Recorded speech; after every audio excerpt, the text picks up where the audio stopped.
Your next question comes from the line of Mike Lano of CBS Radio. Your line is open.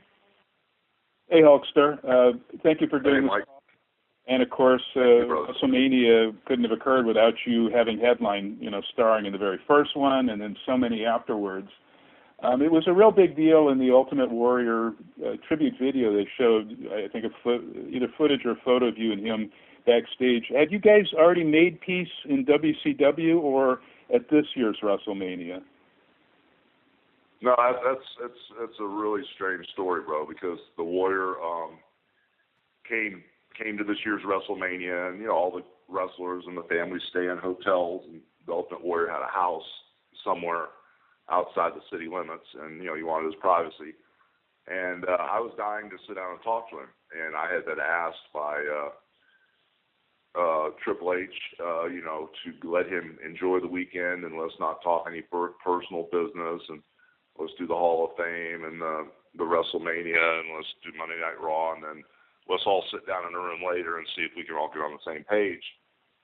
And I was trying to honor that request, and all of a sudden I had to go to the far side of the Superdome, which is just a huge building to get around. And as I was on the back side of the Superdome, which seemed like it was about 5 miles from my dressing room, there he was. And when I saw him, I stopped. I talked to him. I told him how much I loved him. I told him whatever part I played in this turbulence that's come between us, please forgive me for whatever I did. Hopefully we can be friends. Hopefully we can someday do business. But more than anything, I just want to let you know I love you and I'm sorry for whatever I did, whatever that was. And he said the same thing to me. And, thank God we had a chance to talk because, 2 days later he passed away. And, it was a great moment, but that was the first time we talked in many, many, many years. Wow.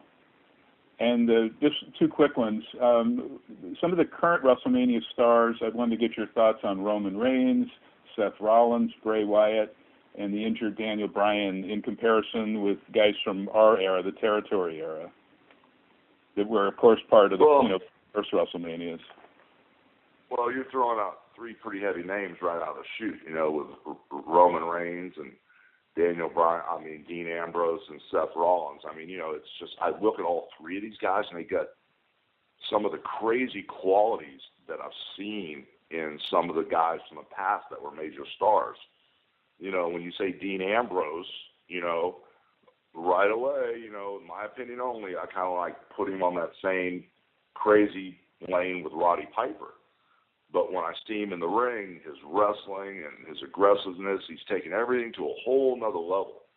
And then when you see him physically, like I actually sat down and talked to him physically when I was in Japan 2 weeks ago, it's amazing the crazy shape he's in and how big the guy is.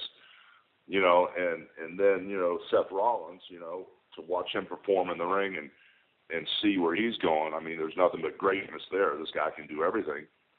And then, you get to Roman Reigns, and the first thing I think of is larger-than-life Hulk Hogan, his presence, and when he spears people and throws a Superman punch, the whole building explodes. So, those are three heavy-duty names that you just thrown out, and these guys are just infants as far as, being in the business, and they've got a great future. Daniel Bryan, has changed the game for all of us. He's definitely stepped up. He's the working man's champion. Normal people live vicariously through him, and I just can't wait for him to come back. And last question. Well, like you, and you mentioned presence and aura and all of that, he was a total legend in Japan, as you were in the early 80s in New Japan, which was so huge. With NBC getting involved in MMA as well as this broadcast of WrestleMania 30, is your son Nick still interested in wrestling and or MMA? Well, he got hurt pretty bad training, and I think he's kind of changed his priorities. He got a degree in mixing and mastering, and he's working in a couple of recording studios, actually helping his sister now. And he DJs on the weekends, and he's come quite a far way in the last 6 years. So I think the wrestling stuff was something that was the flavor of the week for a while for him. But I think he's found his true passion now in the music. Well, that's great. Thanks for all your service to the industry. You've been a total legend for years, decades and decades, everywhere. Thank you, brother. That's very kind of you to say that.